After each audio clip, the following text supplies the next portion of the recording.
Test క్రికెట్లో భారత్ తరపున ఒక మ్యాచ్లో ఎక్కువ బాల్స్ ఆడిన ప్లేయర్ ఎవరో తెలుసా?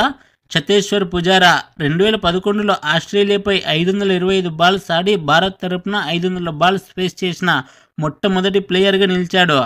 అంతకుముందు రాహుల్ ద్రావిడ్ 495 బాల్స్ ఆడి టాప్లో ఉండేవాడు.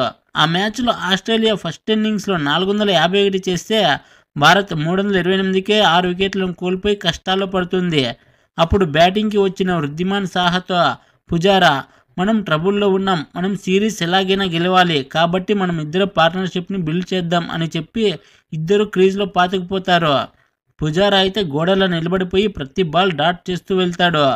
కొద్దిసేపటికి అందరూ డ్రెస్సింగ్ రూమ్ నుంచి క్లాప్స్ కొట్టడం మొదలు పెడతారు. పుజారాకు అర్థం కాలేదు. స్కోర్ బోర్డు వైపు చూస్తాడు. అప్పుడు తెలుస్తుంది 500 బాల్స్ ఫేస్ చేశానని. ఆ మ్యాచ్లో చతేశ్వర్ పుజారా, వృద్ధిమాన్ సాహా 199 పార్ట్నర్షిప్ని కనబరిచి మ్యాచ్ డ్రా అయ్యేలా చేశారు. భారత్ 2-1తో సిరీస్ గెలుస్తుంది.